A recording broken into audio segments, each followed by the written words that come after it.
amis, c'est moi Bernouilly, je suis le spécialiste des statistiques. Je vous invite à télécharger le sujet dans le descriptif de la vidéo, vous le travaillez et on se retrouve tout de suite pour la correction. Commençons par lire l'exercice. Un document datant de 2020, c'est important qu'il date de 2020, donne les informations suivantes. On donne donc la durée totale des missions des spationautes français uniquement. On voit que donc les missions sont indiquées par un diagramme à barre horizontale, que la durée des missions est exprimée en nombre de jours. Par exemple, Patrick Baudry a passé 7 jours dans l'espace.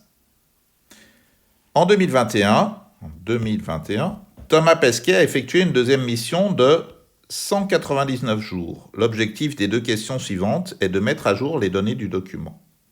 Petit 1. Déterminer en nombre de jours la durée totale des deux missions de Thomas Pesquet. On voit sur le diagramme que la première mission de Thomas Pesquet a duré 197 jours. Donc la durée totale des missions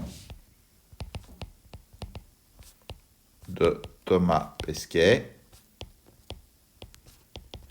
est donc de 197 jours pour la première mission, plus, on l'a vu précédemment, 199 jours pour la deuxième mission, ce qui donne une durée totale de 396 jours. Voilà pour cette première question, il suffit de faire une addition. Deuxième question, on va donc mettre à jour dans l'annexe 2 le diagramme, compléter le diagramme de l'annexe 2.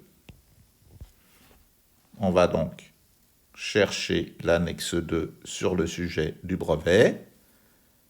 On va prendre un stylo, une règle, et on va donc compléter la barre de Thomas Pesquet, sachant qu'on doit arriver à peu près 400 jours, vous voyez, 396 jours. Donc on est ici au dernier petit trait qui se situe à 395. On va donc placer sa règle ici, faire une première barre jusqu'à 395. On monte la règle un petit peu, une deuxième barre égale à la première. Voilà, et ensuite on colorie. Vous pouvez prendre un marqueur, hein, ça ira plus vite. Soyez vigilants lorsque vous faites un travail graphique au brevet. Il faut faire un travail propre. Donc pensez à votre matériel, un compas, une équerre, une règle, pour faire le travail le plus propre possible. Il faut aussi bien penser à rendre les annexes du sujet, sinon vous aurez 0 à la question.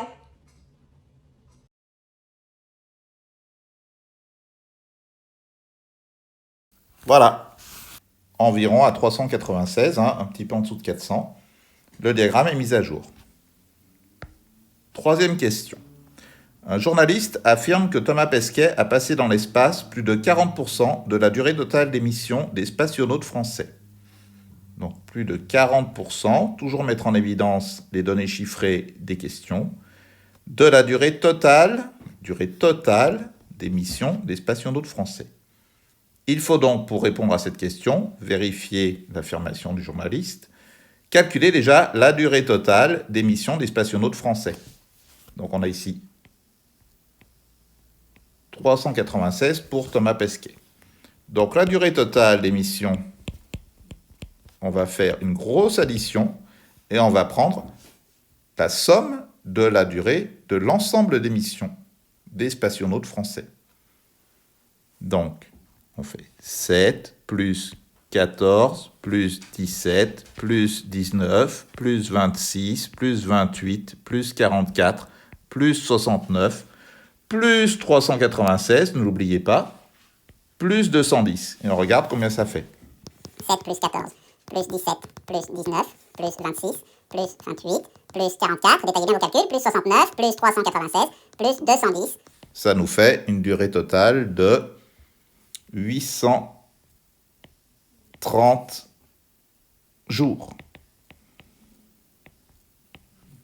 830 jours. Ensuite, on va calculer le pourcentage passé par Thomas Pesquet par rapport à ce total. On va l'appeler petit p. Thomas Pesquet a passé 396 jours sur un total de 830 jours pour l'ensemble des spationautes français. Pour poser les opérations, vous avez le choix, comme maths, d'écrire des fractions, ou alors vous pouvez faire le petit signe que vous connaissez avec les 2 points et le petit trait pour diviser. Mais à ce moment-là, attention aux parenthèses sur la calculatrice. Comme on veut un pourcentage, on multiplie par 100 et on trouve 47,7%. 47,7, c'est bien supérieur à 40%. Donc, le journaliste